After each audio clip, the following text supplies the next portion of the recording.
Hi friends, my name is Shakti Singh. I welcome all of you to my YouTube channel Kasi Classroom. It is the second video of the series of words postmortem. In this series, we discuss the words we use in our daily conversation. We discuss these words in detail so that we may understand the inherent meaning of these words and we use these words in our daily conversation effectively. The word we are going to discuss today, it is yet. To start our discussion, let us go to the white board. दोस्तों, अभी हमने discuss किया कि आज हम जिस word का postmortem करने जा रहे हैं वो वर्ड है येट। और जब हम कहते हैं कि हम येट का पोस्टमार्टम करने जा रहे हैं तो हमारा मतलब है कि हम इस वर्ड को कुछ इस तरह से खोलकर आपके सामने रख देंगे कि इस वीडियो को देखने के बाद आपको इंग्लिश बोलते, पढ़ते, लिखते, समझते वक्त येट के मीनिंग को लेकर कोई कन्फ्यूजन नहीं रहेगा। दोस्तों, इंग्लिश लैंग्वेज में येट को दो तरीक़ों से प्रयोग किया जाता है। नंबर एक कंजंक्शन के रूप में और नंबर दो एक एडवर्ब के रूप में। सबसे पहले हम येट को एक कंजंक्शन के रूप में डिस्कस करेंगे। चलिए बढ़ते हैं अपने टॉपिक की ओर। Yet as a conjunction, yet एक कंजंक्शन के रूप में। Yet is a conjunction which shows concession. Yet एक कंजंक्शन है जो कि कंसेशन शो करता है, यानी कि कंसेशन दर्शाता है। जब हम कहते हैं कि येट एक कंजंक्शन है जो कि कंसेशन दर्शाता है तो इसका मतलब है कि वह दो बातों में या दो विचारों में विरोधाभास दर्शाता है। This indicates that the idea of yet clause does not support that of the rest part of the sentence. यहाँ भी वही बात कही गई है कि कंसेशन से हमारा मतलब है कि येट क्लोज में जो आइडिया निकलकर सामने आया है, यानी येट क्लोज में जिस विचार की बात की गई है वो वाक्य के बाकी हिस्से में जो आइडिया, जो विचार निकलकर सामने आया है उसको सपोर्ट नहीं करता। यानी कि येट क्लोज में कही गई बात, येट क्लोज में जो विचार बताया गया है वो विरोधाभास दर्शाता है वाक्य के बाकी हिस्से में कही गई बात या विचार से। चलिए दोस्तों, इन्हीं बातों को हम एग्जाम्पल्स के द्वारा समझते हैं। एग्जाम्पल्स के लिए हमने कुछ वाक्यों को लिया है। हमारा पहला वाक्य है she worked hard yet she couldn't get success. फिर भी वह सफल नहीं हो सकी। दोस्तों, येट एक कंजंक्शन है तो यह दो वाक्यों को जोड़कर एक वाक्य बनाने का कार्य करती है। जैसे कि येट यहाँ पर एक कंजंक्शन है और यह पहला वाक्य है और यह दूसरा वाक्य है और इन दोनों वाक्यों को येट कंजंक्शन के द्वारा जोड़कर एक वाक्य में बदला गया है। यानी इन दोनों वाक्यों से हमने येट कंजंक्शन के द्वारा एक वाक्य बनाया है। येट कंजंक्शन से पहले हम कोमा लगाते हैं और येट कंजंक्शन वाक्य के जिस हिस्से का पार्ट होती है उसे हम येट क्लोज कहते हैं।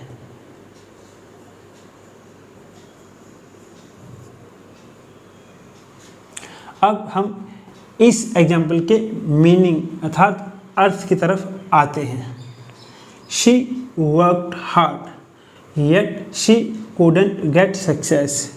उसने बहुत मेहनत की थी फिर भी वह सफल नहीं हो सकी। उसने बहुत मेहनत की थी, नंबर एक, फिर भी वह सफल नहीं हो सकी। यानी कि ये दोनों बातें एक दूसरे को सपोर्ट करती दिखाई नहीं देती, दोनों एक दूसरे के विरोधाभास में खड़ी हैं। मतलब कि उसने बहुत मेहनत की थी, अगर उसने बहुत मेहनत की थी तो उसको सफल हो जाना चाहिए था, लेकिन येट क्लोज कहता है कि वह सफल नहीं हो सकी। यानी कि मेहनत करने के बावजूद वह सफल नहीं हो सकी। तो यानी कि दो बातों में यहाँ पर विरोधाभास दिखाई देता है कि उसने बहुत मेहनत की थी, नंबर 1, और उसके बावजूद वह सफल नहीं हो सकी।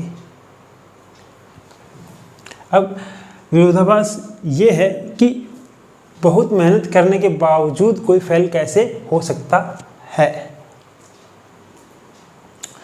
इसी तरह हमारा दूसरा एग्जाम्पल है, our team played well yet we couldn't win the match.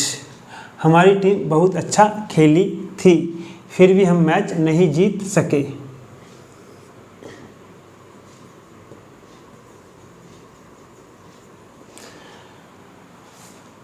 हमारी टीम बहुत अच्छा खेली थी, our team played well yet we couldn't win the match, फिर भी हम मैच नहीं जीत सके। यहाँ भी दो बातों में विरोधाभास है। अब विरोधाभास ये है कि अच्छा खेलने के बावजूद भी टीम मैच क्यों नहीं जीत सकी। अगर टीम अच्छा खेली थी, अगर टीम प्लेड वेल, तो हमें मैच जीतना चाहिए था, लेकिन येट क्लोज इसके विरोध में बात करता है कि येट फिर भी we couldn't win the match, हम मैच नहीं जीत सके। इसी तरह हमारा तीसरा एग्जाम्पल है, this beautiful dress is reasonably priced yet no one purchases it. इस सुंदर ड्रेस की कीमत उचित लगाई गई है, येट फिर भी नो वन परचेजेज इट, इसे कोई नहीं खरीदता। अब यहाँ भी दो बातों में विरोधाभास दिखता है, दोनों एक दूसरे को सपोर्ट करते हुए दिखाई नहीं देती। कैसे कि this beautiful dress is reasonably priced, कि इस सुंदर ड्रेस की कीमत उचित लगाई गई है, यानी कि ड्रेस सुंदर भी है और उसकी कीमत उचित भी है। अब जब ड्रेस सुंदर भी है और उसकी कीमत उचित भी है, तो वह बिकनी भी तो चाहिए, लोगों को उसे खरीदना भी तो चाहिए। और अगर आप इतना वाक्य पढ़ेंगे तो आपको यही लगेगा कि अगर ड्रेस सुंदर है और उसकी कीमत भी उचित है तो वह खरीदी भी जाती होगी, बिकती भी होगी। लेकिन येट बिल्कुल इसके विरोध में बात करता है, अपोजिट में बात करता है, इस बात को सपोर्ट नहीं करता।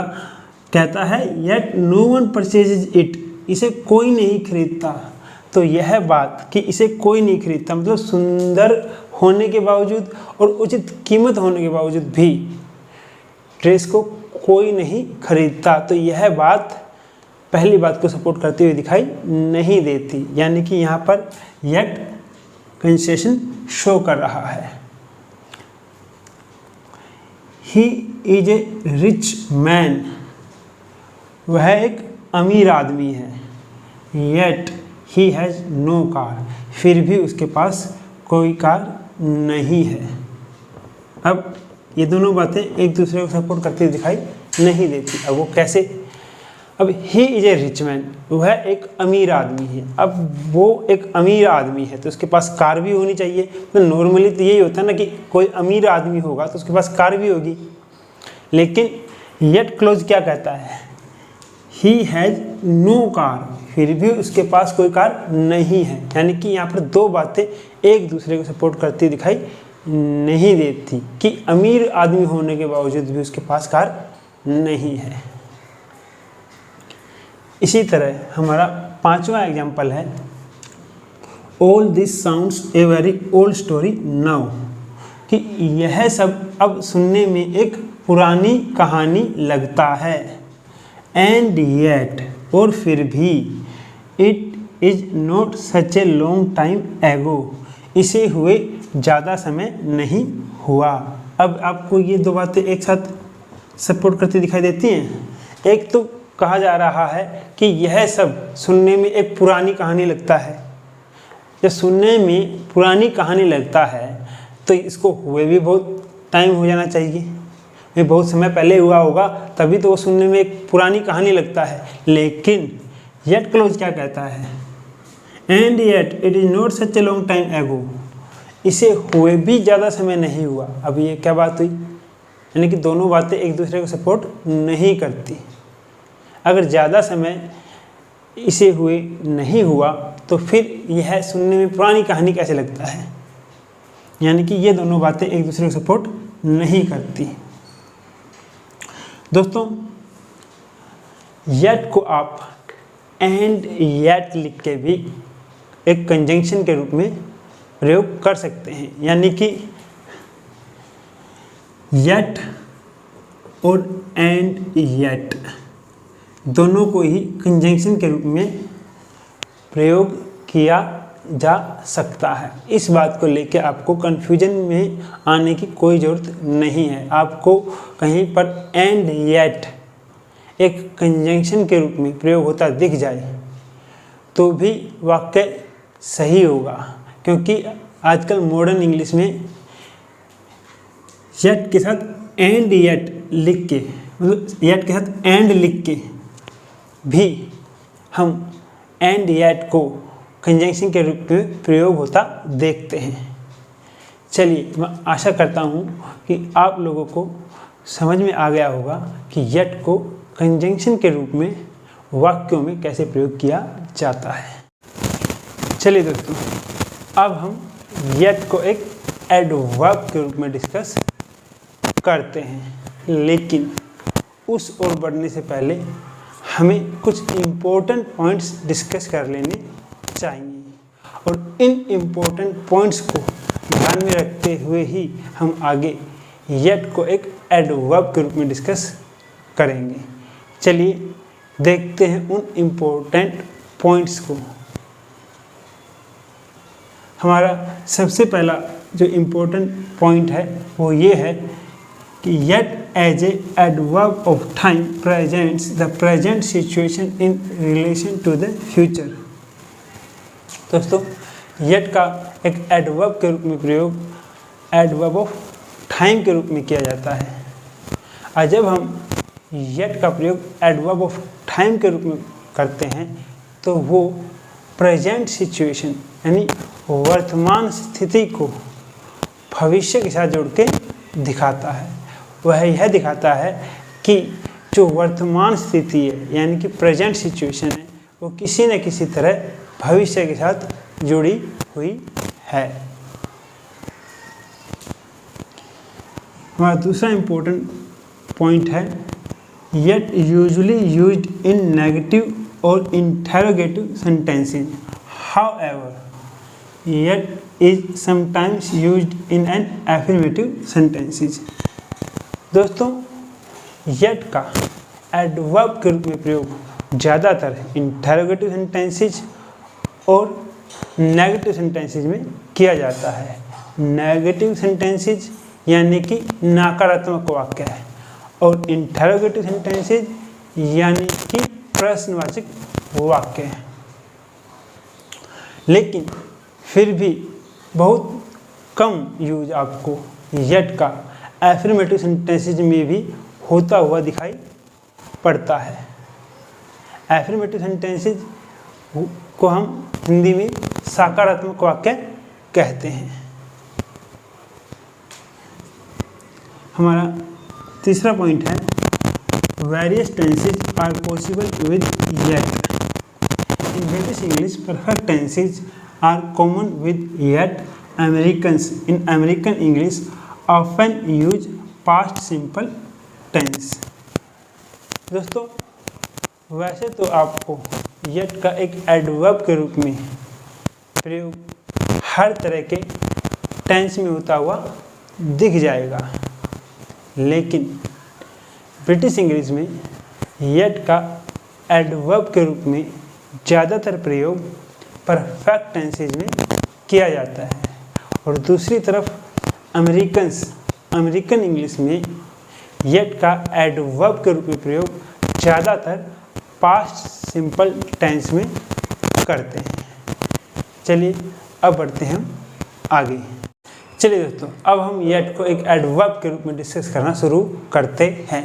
जैसा कि हमने अभी डिस्कस किया कि ज़्यादातर हम येट को एक एडवर्ब के रूप में नेगेटिव सेंटेंसेस में या फिर इंटरोगेटिव सेंटेंसेस में प्रयोग करते हैं। सबसे पहले हम देखेंगे कि जब हम येट को एक एडवर्ब के रूप में नेगेटिव सेंटेंसेस में प्रयोग करते हैं तब वह किस प्रकार का अर्थ अर्थात मीनिंग देता है। चलिए बढ़ते हैं अपने टॉपिक की ओर।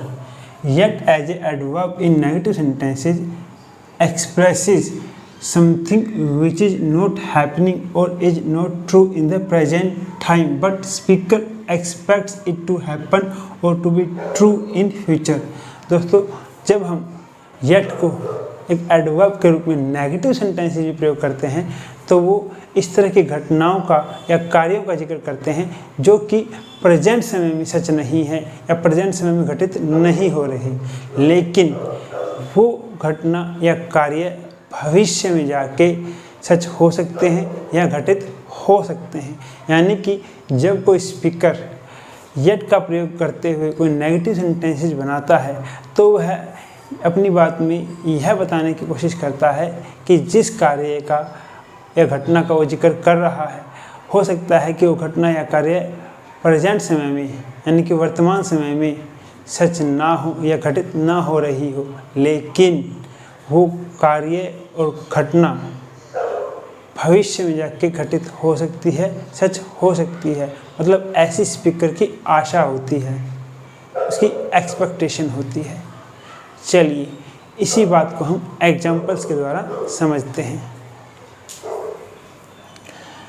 एग्जाम्पल्स के लिए हमने कुछ वाक्यों को लिया है। हमारा पहला वाक्य है don't eat pears the pears are not yet ripe, कि नाशपातियाँ मत खाओ, नाशपातियाँ अभी पकी नहीं हैं।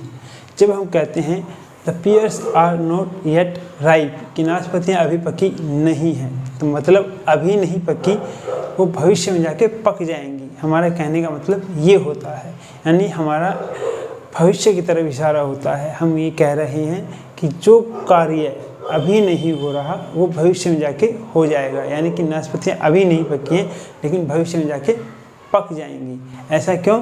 क्योंकि हमने इस वाक्य में येट का प्रयोग किया है और यहीं से यह अर्थ निकलकर सामने आ रहा है कि जो कार्य और घटना अभी नहीं सच है या घटित नहीं हुई हैं वो भविष्य में जाके सच हो जाएंगी और घटित हो जाएंगी। यानी कि the pears are not yet ripe, अगर हम ये कहते हैं तो इसका अर्थ होगा कि नाशपातियाँ अभी नहीं पकी हैं, मतलब अभी नहीं पकी है, आगे भविष्य में जाके पक जाएंगी। लेकिन जब हम येट को इस वाक्य से निकाल देते हैं तब हमारा अर्थ बदल जाता है। तब हमारा एग्जाम्पल कुछ इस प्रकार होता है डोंट ईट पियर्स, कि नाशपातियाँ मत खाओ, the pears are not ripe, नाशपातियाँ पकी हुई नहीं हैं। हम कह रहे हैं कि नाशपातियाँ पकी हुई नहीं हैं, यानी कि यहाँ पर ऐसा कोई इशारा नहीं दिया गया है, संकेत नहीं दिया गया है कि नाशपातियाँ आगे भविष्य में जाके पक जाएंगी, क्योंकि हमने वाक्य में येट का प्रयोग नहीं किया है। चलिए दोस्तों, आपको यह बात समझ में आई होगी यहाँ से कि जब हम वाक्य में येट का प्रयोग करते हैं तो वो कुछ ऐसी घटना या कार्य के बारे में जिक्र कर रहा होता है जो कि वर्तमान समय में सच नहीं है या वर्तमान समय में घटित नहीं हो रही है, लेकिन वो भविष्य में जाके घटित हो सकती हैं और सच हो सकती हैं। इसी तरह हमारा दूसरा एग्जाम्पल है I can't speak French yet but I hope I will be able to speak it soon. मैं अभी फ्रेंच नहीं बोल सकता, परंतु मुझे आशा है कि मैं जल्द ही इसे बोलने लग जाऊंगा।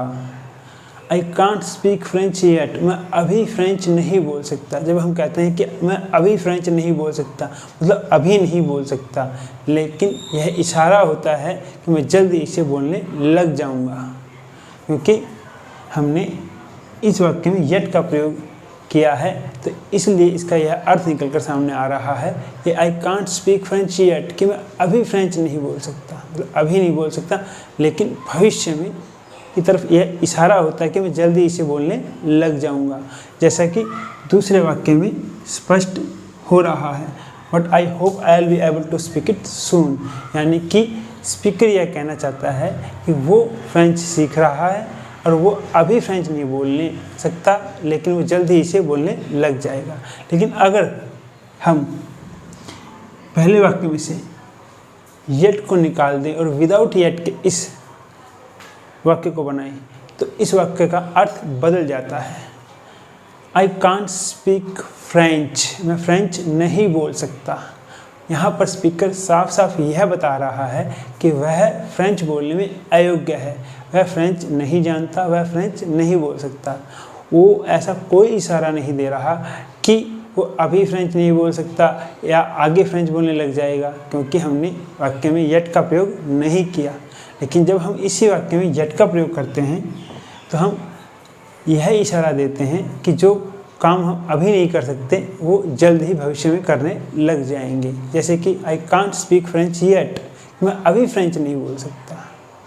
फिर कब बोलने लग जाओगे? तब आगे वाक्य बनता है कि I hope I will be able to speak it soon, कि मुझे आशा है कि मैं जल्द इसे बोलने लग जाऊंगा। चलो दोस्तों, इन दोनों ही एग्जाम्पल से यहाँ पर आपको ये स्पष्ट हो गया होगा कि जब हम येट को नेगेटिव वाक्य में प्रयोग करते हैं तब येट हमें ऐसी घटनाओं की तरफ इशारा करके बताता है कि जो बातें अभी घटित नहीं हो रही, जो कार्य अभी सच नहीं हैं, जो घटनाएं अभी सच नहीं हैं, वो भविष्य में जाके घटित हो सकते हैं या सच हो सकते हैं। चलिए अब कुछ और एग्जाम्पल्स देख लेते हैं। He has not done his work yet, कि उसने अभी अपना कार्य नहीं किया है, कि उसने अभी अपना कार्य नहीं किया है, मतलब अभी नहीं किया है तो कुछ देर में या कुछ दिनों में अपना कार्य कर लेगा। He has not come home yet, वह अभी घर नहीं आया है, मतलब अभी नहीं आया है तो कुछ देर में या कुछ दिनों में घर आ जाएगा। She has not goat A job yet, कि उसे अभी नौकरी नहीं मिली है, यानी कि अभी नहीं मिली है तो कुछ दिनों में उसे नौकरी मिल जाएगी, क्योंकि वह नौकरी ढूंढ रही है, तलाश कर रही है। इन तीनों ही वाक्यों में भी जो कार्य, जो घटना उनका हमने वाक्य में जिक्र किया है वो अभी तो नहीं हुए हैं, लेकिन एक भविष्य की तरफ इशारा भी है कि वो जल्द ही हो जाएंगे, क्योंकि तीनों ही वाक्यों में हमने येट का प्रयोग किया है। चलिए दोस्तों, यहाँ से आपको यह तो समझ में आ गया कि जब हम येट को नेगेटिव सेंटेंस में प्रयोग करते हैं तो वह किस प्रकार का अर्थ देता है। अब हम बात करते हैं कि जब हम येट को नेगेटिव सेंटेंसेज में प्रयोग करते हैं तो उसकी पोजीशन क्या होती है, उसे वाक्य में किस स्थान पर लिखा जाता है। दोस्तों, जब हम येट को नेगेटिव सेंटेंसेज में प्रयोग करते हैं तो उसकी दो तरह की पोजीशन होती है। या तो हम उसे वाक्य के एंड में लिख सकते हैं, यानी कि वाक्य के आखिर में लिख सकते हैं, जिसको हम एंड पोजीशन कहते हैं, या फिर हम उसे वाक्य के मिडल में लिख सकते हैं, जिसे हम मिड पोजीशन कहते हैं। जैसा कि आप देख सकते हो सेकंड, थर्ड, फोर्थ और फिफ्थ एग्जाम्पल्स में हमने येट को वाक्य में एंड पोजीशन पे लिखा है, लेकिन फर्स्ट एग्जाम्पल में हमने येट को मिडिल पोजीशन पे लिखा है। दोस्तों, जब हम येट को वाक्यों में मिडिल पोजीशन पे लिखते हैं, यानी नेगेटिव सेंटेंसेज में मिडिल पोजीशन पे लिखते हैं, तब हम उसे नेगेटिव वर्ड नोट के बाद लिखते हैं। जैसे कि हमने फर्स्ट एग्जाम्पल में लिखा है, the pears are not yet ripe, कि नाशपातियाँ अभी पकी हुई नहीं हैं। इसी तरह हम अपने थर्ड एग्जाम्पल को लिख सकते हैं, he has not yet done his work.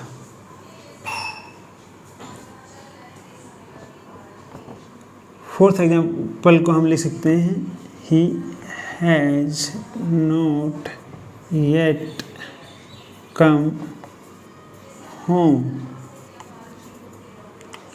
इसी तरह हमारे फिफ्थ एग्जाम्पल को हम लिख सकते हैं, she has not yet got a job. चलिए दोस्तों, अब मैं आशा करता हूँ कि आप लोगों को समझ में आ गया होगा कि येट को हम नेगेटिव सेंटेंसेस में कैसे प्रयोग करते हैं और उसका अर्थ नेगेटिव सेंटेंसेस में हमें कैसा मिलता है। चलिए दोस्तों, अब हम डिस्कस करते हैं येट को एक एडवर्ब के रूप में इंटरोगेटिव सेंटेंसेस में। दोस्तों, हम ये देखेंगे कि जब हम येट को एक एडवर्ब के रूप में इंटरोगेटिव सेंटेंसेस में प्रयोग करते हैं तब उसका किस प्रकार का अर्थ अर्थात मीनिंग निकलकर सामने आता है। Yet as adverb in interrogative sentences, yet एक एडवर्ब के रूप में प्रश्नवाचक वाक्यों में। To ask if something is happening or true in the present and speaker expects it to happen or be true in the future. दोस्तों, यह पूछने के लिए कि वक्ता अपने वाक्य में जिस घटना का या कार्य का जिक्र कर रहा है वो प्रेजेंट समय में यानी कि वर्तमान समय में घटित हो रही है या सच है। अगर वह कार्य या घटना प्रेजेंट समय में घटित नहीं हो रहे या सच नहीं है तो वक्ता यह एक्सपेक्टेशन रखता है, यह आशा रखता है कि वो कार्य या घटना आगे भविष्य में जाके सच होंगे या फिर घटित होंगे। यानी कि वक्ता एक तरह से यह कंफर्म करने की कोशिश करता है कि वो जो बात पूछना चाहता है वो वर्तमान समय में हो रही है या वो बात वर्तमान समय में सच है कि नहीं। अगर मान लो वह बात वर्तमान समय में नहीं हो रही या वो बात वर्तमान समय में सच नहीं है तो वह यह आशा करता है यानी एक्सपेक्टेशन रखता है कि वो आगे भविष्य में जाके सच होगी या घटित होगी। चलिए इन्हीं बातों को हम एग्जाम्पल्स के द्वारा समझते हैं। एग्जाम्पल्स के लिए हमने फिर कुछ वाक्यों को यानी कि सेंटेंसेस को लिया है। हमारा पहला वाक्य है have you found up your sister yet, क्या अभी तक तुमने अपनी बहन को फ़ोन कर लिया है। यानी कि वक्ता यह कंफर्म करना चाहता है कि उसने अपनी बहन को फ़ोन कर लिया है कि नहीं। अगर सामने वाला कहता है कि आई हैवंट येट, कि मैंने अभी नहीं किया, तो स्पीकर यह एक्सपेक्टेशन रखता है कि वो फ़ोन कर लेगा और यह कह सकता है कि कोई नहीं बाद में कर लेना। इसी तरह हमारा दूसरा एग्जाम्पल है has the mail come yet, क्या अभी तक मेल आ गई है। यानी कि वक्ता यहाँ पर भी यह कंफर्म करना चाहता है कि मेल अभी तक जब वह यह सवाल पूछ रहा है तब तक आ चुकी है कि नहीं। अगर मेल नहीं आती है तो वह यह जानता है कि अगर मेल अभी नहीं आई है तो बाद में आ जाएगी, मतलब उसको यह एक्सपेक्टेशन है, यह आशा है कि मेल आ जाएगी। इज लंच रेडी येट, क्या लंच अभी तैयार हो गया है। यानी कि स्पीकर वक्ता जो यह सवाल पूछ रहा है वो ये कंफर्म करना चाहता है कि क्या लंच तैयार हो गया है। अगर लंच तैयार नहीं हुआ है तो वह थोड़ा और इंतज़ार करेगा क्योंकि उसको पता है कि लंच तैयार अभी नहीं है तो थोड़ी देर में तैयार हो जाएगा। कि हो सकता है कि उस समय जिसमें वो सवाल पूछ रहा हो लंच किचन में यानी कि रसोई में बन रहा हो। इसी तरह हमारा फोर्थ एग्जाम्पल है इज इट 3 o'clock येट, क्या अभी 3 बज गए हैं। यानी कि यहाँ पर वक्ता यह कंफर्म करना चाहता है कि क्या 3 बज चुके हैं और अगर 3 नहीं बजे हैं 3 बज जाएंगे। मतलब यह उसकी एक्सपेक्टेशन है, वह यह मान के चल रहा है कि वो जस्ट कंफर्म करना चाहता है कि 3 बजे हैं कि नहीं हैं, और उसके अनुसार मतलब 3 अभी तक बजे नहीं हैं। ठीक है, अगर वास्तव में अभी तक अगर 3 नहीं बजे हैं तो उसको यह आशा है कि अभी नहीं बजे तो थोड़ी देर में बज जाएंगे। इसी तरह हमारा लास्ट और 5th एग्जाम्पल है, has the doctor been yet. क्या डॉक्टर आ चुका है या क्या डॉक्टर आ गया है। यहाँ पर भी वक्ता यह कंफर्म करना चाहता है क्या अभी तक, मतलब जिस समय वो सवाल पूछ रहा है तब तक डॉक्टर आ चुका है। और अगर उस समय तक डॉक्टर नहीं आया है तो उसे पता है कि कहीं डॉक्टर को बुलाया गया है तो जल्द ही डॉक्टर आ जाएगा।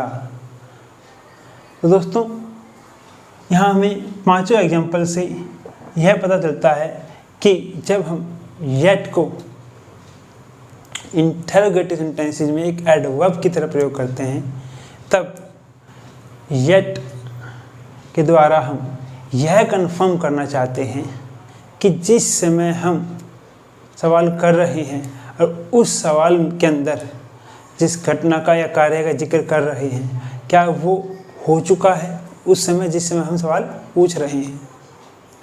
अगर वो कार्य और घटना उस समय तक नहीं हुए हैं तो पूछने वाले को यह एक्सपेक्टेशन होती है, यह आशा होती है कि अभी नहीं, अगर वो कार्य या घटना हुई है तो वो आगे चलकर भविष्य में हो जाएगी या थोड़ी देर में हो जाएगी। चलिए दोस्तों, मैं आशा करता हूँ कि आप लोगों को समझ में आया होगा कि जब हम येट को इंटरोगेटिव सेंटेंसेस में प्रयोग करते हैं तब उसका किस प्रकार का अर्थ यानी कि मीनिंग निकल कर सामने आता है। दोस्तों अभी तक हमने येट को नेगेटिव सेंटेंसेस में अलग से डिस्कस किया और इंटरोगेटिव सेंटेंसेस में अलग से डिस्कस किया। अब हम दोनों को एक साथ डिस्कस करेंगे, यानी कि अब हम येट को नेगेटिव इंटरोगेटिव सेंटेंसेस में डिस्कस करेंगे। नेगेटिव इंटरोगेटिव सेंटेंसेस को हिंदी में नकारात्मक प्रश्नवाचक वाक्य कहते हैं। चलिए पढ़ते हैं अपने टॉपिक की ओर। Yet as a adverb in negative interrogative sentences. Yet adverb के रूप में नेगेटिव इंटरोगेटिव सेंटेंसेस में। Negative interrogative sentences with yet can express an even stronger expectation or desire that something should happen or should have happened. दोस्तों जब एक वक्ता yet का प्रयोग नेगेटिव इंटरोगेटिव सेंटेंसेस में करता है तो नंबर 1 वह यह पूछना चाहता है कि जिस घटना, कार्य और बात का वह जिक्र कर रहा है क्या वो वर्तमान समय में घटित हो चुके हैं, क्या वो वर्तमान समय में सच है कि नहीं। और साथ में उसे यह भी आशा होती है कि जिस घटना, कार्य और बात का जिक्र वह अपने सवाल में कर रहा है अगर वो वर्तमान समय में यानी प्रेजेंट टाइम में नहीं हुए हैं तो वो भविष्य में जाकर हो सकते हैं। लेकिन क्योंकि उसने क्वेश्चन नेगेटिव इंटरोगेटिव सेंटेंस में किया है तो उसकी एक अंदर की जो डिजायर होती है, स्ट्रॉन्ग डिजायर होती है, वो यह जताने की होती है कि जिस घटना, कार्य और बात का जिक्र वह अपने सवाल में कर रहा है अगर वो अभी तक यानी प्रेजेंट समय में नहीं हुए हैं तो उन्हें अब तक हो जाना चाहिए या हो जाना चाहिए था। चलिए इसी बात को हम एग्जाम्पल्स के द्वारा समझते हैं। एग्जाम्पल्स के लिए हमने कुछ वाक्यों को लिया है। हमारा पहला वाक्य है is he not home yet. क्या वह अभी घर पर है, यानी कि वक्ता यानी कि स्पीकर जो सवाल पूछ रहा है नंबर 1 वह यह कंफर्म करना चाहता है कि क्या वह घर पर है या नहीं। नंबर 2, वह यह भी जताना चाहता है कि उसे अब तक घर पर होना चाहिए या होना चाहिए था, क्योंकि वह घर आने में लेट हो गया है। हालांकि उसे पता है कि वह घर पर आ जाएगा। वह कौन, जिसके बारे में वह पूछ रहा है। इसी तरह हमारा दूसरा एग्जांपल है, हैजंट राहुल अराइव्ड येट। क्या राहुल आ गया है।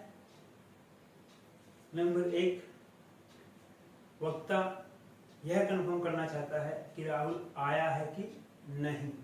और नंबर 2, यह जताना चाहता है कि उसे अभी तक, यानी कि राहुल को अभी तक आ जाना चाहिए था, क्योंकि राहुल लेट हो गया है।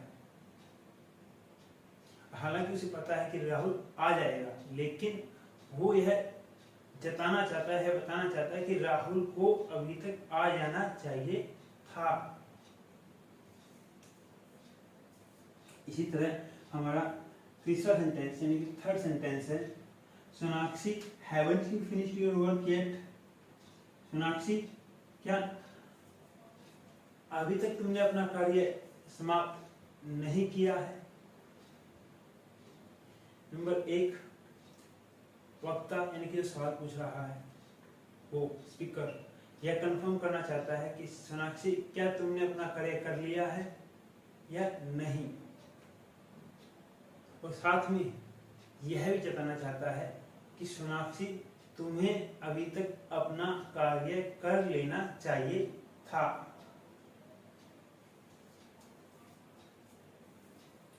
इसी तरह हमारा फोर्थ एग्जांपल है, couldn't you solve the sum yet। क्या तुम अभी तक सवाल हल नहीं कर सके हो। नंबर 1, स्पीकर यह कंफर्म करना चाहता है कि जिससे वह सवाल पूछ रहा है क्या वो सवाल हल कर चुका है या नहीं। और दूसरा, यह जताना चाहता है कि उसे अभी तक सवाल कर लेना चाहिए था। हालांकि उसे पता है कि वो कभी ना कभी तो सवाल हल कर ही लेगा, लेकिन हो सकता है कि सवाल बहुत ज़्यादा आसान हो, या फिर ये हो सकता है कि सवाल कई देर से हल किया जा रहा हो और सवाल करते हुए बहुत ज़्यादा समय सवाल हल करते हुए बहुत ज़्यादा समय हो गया हो। तो इसलिए वक्ता यह जताना चाहता है कि उसे अभी तक सवाल हल कर लेना चाहिए था। इसी तरह हमारा फिफ्थ एग्जांपल है, is it not even 4 o'clock yet. क्या अभी तक 4 भी नहीं बजे हैं। यानी कि स्पीकर वक्ता एक तो यह कंफर्म करना चाहता है कि 4 बज गए हैं कि नहीं, और दूसरा यह भी जताना चाहता है कि अभी तक 4 बज जाने चाहिए थे, क्योंकि हो सकता है उसको 4 बजे का बहुत देर से इंतजार हो और वह 4 बजे का इंतजार करते करते पक गया हो, तो थोड़ा गुस्से में वो पूछ रहा है क्या अभी तक 4 भी नहीं बजे हैं। तो दोस्तों, यहाँ पर आपको समझ में आया कि जब हम येट को नेगेटिव इंटरोगेटिव सेंटेंसेस में प्रयोग करते हैं तब किस तरह का सेंस यानी कि भाव निकलकर सामने आता है। नंबर 1 कि हम इंटरोगेटिव सेंटेंस में बात कर रहे हैं तो वक्ता यह कंफर्म करना चाहता है कि कोई कार्य या घटना जिसके बारे में जिक्र कर रहा है वो अभी तक हुए हैं या नहीं। दूसरा, वाक्यों में येट का प्रयोग हुआ है तो वक्ता को यह आशा है, यह एक्सपेक्टेशन भी है कि अगर अभी तक नहीं हुए हैं तो आगे भविष्य में जाके हो जाएंगे। लेकिन सवाल नेगेटिव इंटरोगेटिव सेंटेंसेस में किया गया है, यानी कि नकारात्मक प्रश्नवाचक वाक्य में किया गया है, तो वक्ता यह भी जताना चाहता है कि जिस घटना कार्य और बात का वह जिक्र अपने सवाल में कर रहा है, अगर वो अभी तक नहीं हुई हैं तो उन्हें अभी तक हो जाना चाहिए था। चलिए अब बढ़ते हैं अपने आगे लेक्चर में। दोस्तों, हम यह डिस्कस कर चुके हैं कि येट का प्रयोग एफर्मेटिव सेंटेंसेस में बहुत कम किया जाता है, लेकिन फिर भी हम यहाँ येट को एफर्मेटिव सेंटेंसेस में डिस्कस करेंगे और यह देखेंगे कि जब हम येट को एफर्मेटिव सेंटेंसेस में प्रयोग करते हैं तब येट हमें किस प्रकार का अर्थ अर्थात मीनिंग देता है। चलिए पढ़ते हैं अपने टॉपिक की ओर। Yet as an adverb in affirmative sentences expresses the persistence or continuation of a situation। दोस्तों, जब yet का प्रयोग affirmative sentences में किया जाता है तब yet यह दर्शाने की कोशिश करता है कि जो कार्य घटना प्रेजेंट समय में यानी कि वर्तमान समय में हो रही है या घट रही है वो वैसे ही भविष्य में भी जारी रहेगी या घटती रहेगी। यानी कि जब हम येट का प्रयोग किसी एफर्मेटिव सेंटेंस में करते हैं तब येट वर्तमान में हो रही इवेंट या वर्क या जो सिचुएशन वर्तमान में बनी हुई है उसकी कंटिन्यूएशन और परसिस्टेंस को फ्यूचर में बने रहने को दर्शाता है। चलिए इसी बात को हम एग्जाम्पल्स के द्वारा समझते हैं। एग्जाम्पल्स के लिए हमने यहाँ दो वाक्यों को लिया है। हमारा पहला वाक्य है the rascal may have escaped me so far but I will catch him yet. वह कमीना मुझसे बचकर दूर निकल गया होगा but I will catch him yet, फिर भी मैं उसे पकड़ूंगा। इस एग्जाम्पल के दूसरे वाक्य को देखिए, I will catch him yet, मैं फिर भी उसे पकड़ूंगा। यानी कि इस वाक्य में येट का प्रयोग किया गया है और यहाँ पर यह बताया जा रहा है कि वक्ता का उस व्यक्ति को जिसको वह कमीना बोल रहा है उसका पकड़ने का प्रयास वर्तमान में जारी है और वह आगे भी बना रहेगा। चलिए अब हम अपना दूसरा एग्जाम्पल देखते हैं। I have yet to meet a person who is satisfied with his job. मुझे अभी भी एक ऐसे व्यक्ति से मिलना है जो अपनी नौकरी से संतुष्ट हो। यानी कि वक्ता वर्तमान समय में एक ऐसे व्यक्ति की तलाश कर रहा है जो अपनी नौकरी को लेकर संतुष्ट हो और उसे अभी तक कोई व्यक्ति मिला नहीं। लेकिन वक्ता इस सेंटेंस में येट का प्रयोग कर रहा है और यह बताने की कोशिश कर रहा है कि अभी तक तो उसको ऐसा कोई व्यक्ति मिला नहीं जो अपनी नौकरी को लेकर संतुष्ट हो, लेकिन ऐसे व्यक्ति को ढूंढने के उसके प्रयास आगे भविष्य में भी जारी रहेंगे क्योंकि हमने इस वाक्य में येट का प्रयोग किया है। तो दोस्तों, आपको यहाँ से यह समझ में आया होगा कि जब हम एफर्मेटिव सेंटेंसेस में, ये दोनों एफर्मेटिव सेंटेंस हैं यानी कि सकारात्मक वाक्य, जब हम येट का प्रयोग एफर्मेटिव सेंटेंसेस में करते हैं तब हमें येट यह दर्शाता है कि जो कार्य या घटना वर्तमान समय में किए जा रहे हैं वो वैसे ही आगे भविष्य में भी जारी रहेंगे। यानी कि प्रेजेंट समय में हो रहे इवेंट या वर्क की कंटिन्यूएशन या परसिस्टेंस आगे फ्यूचर में भी बनी रहने वाली है। आशा करता हूँ कि आप लोगों को यहाँ से समझ में आया होगा कि जब हम येट को एफर्मेटिव सेंटेंस में प्रयोग करते हैं तब वह किस प्रकार का अर्थ अर्थात मीनिंग देता है। चलिए अब बढ़ते हैं आगे। दोस्तों, येट को एज ए एडवर्ब डिस्कस करने से पहले हमने कुछ इम्पोर्टेंट पॉइंट्स को डिस्कस किया था, वो भी येट के एक एडवर्ब के रूप में प्रयोगों को लेकर ही थे। और उन इम्पोर्टेंट पॉइंट्स में जो हमारा लास्ट और थर्ड इम्पोर्टेंट पॉइंट था, उसी को हम अब फिर से डिस्कस करने जा रहे हैं। यहाँ हम उस इम्पोर्टेंट पॉइंट को एग्जाम्पल्स के साथ डिस्कस करेंगे। वो हमारा थर्ड और लास्ट इम्पोर्टेंट पॉइंट था, various tenses are possible with yet, कि येट बहुत से टेंसेज में प्रयोग किया जाता है, जैसा कि हमने अपने पिछले एग्जाम्पल्स में देखा। फिर भी in British English perfect tenses are common with yet, however in American English past simple tense is often used.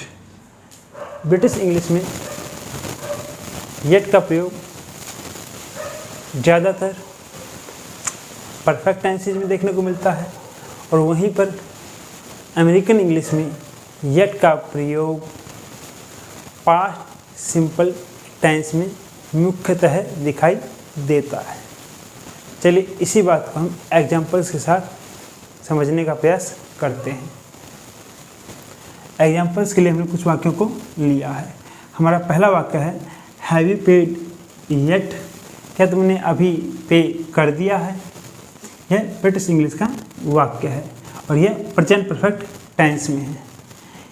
इसी बात को अगर हम कुछ इस प्रकार लिखें, डिड यू पे येट, क्या तुमने पे अभी कर दिया है, यह अमेरिकन इंग्लिश का वाक्य हो जाएगा। इसी तरह हमारा दूसरा एग्जाम्पल है, शी हैजंट लेफ्ट येट, वह अभी नहीं निकली है, या वह अभी नहीं गई है। यह वाक्य प्रेजेंट परफेक्ट टेंस में लिखा गया है। तो यह ब्रिटिश इंग्लिश का वाक्य है। अगर हम इसी बात को कुछ इस प्रकार लिखें, शी डिडंट लीव येट, वह अभी नहीं निकली, तो यह अमेरिकन इंग्लिश का वाक्य हो जाएगा। यहाँ पर आप देख सकते हैं कि जो बात हम येट का प्रयोग करते हुए परफेक्ट टेंस में कहते हैं, तो वह ब्रिटिश इंग्लिश में कही जाती है। और उसी बात को हम येट का प्रयोग करते हुए पास्ट सिंपल टेंस में कहें, तो वह अमेरिकन इंग्लिश में कही जाती है। दोस्तों, यह सिर्फ इंग्लिश को प्रयोग करने का एक तरीका है कि ब्रिटिश इंग्लिश जो होती है वो अमेरिकन इंग्लिश से कुछ अलग होती है, और दोनों का प्रयोग करने का तरीका भी थोड़ा अलग होता है। और वही अंतर हमें यहाँ देखने पर मिल रहा है कि जब हम येट का प्रयोग करते हुए परफेक्ट टेंस का यूज करते हैं, तो वह ब्रिटिश इंग्लिश का वाक्य हो जाता है, और जब हम येट का प्रयोग करते हुए पास्ट सिंपल टेंस का प्रयोग करते हैं, तो वह अमेरिकन इंग्लिश का वाक्य हो जाता है।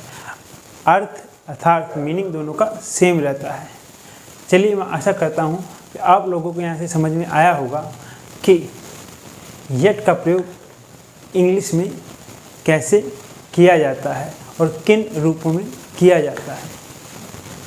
अब आपको येट के प्रयोग को लेके कभी कोई कन्फ्यूजन नहीं रहेगा, और इंग्लिश बोलते, पढ़ते, लिखते और समझते वक्त आप येट के मीनिंग को और प्रयोग को अच्छी तरह समझ सकेंगे।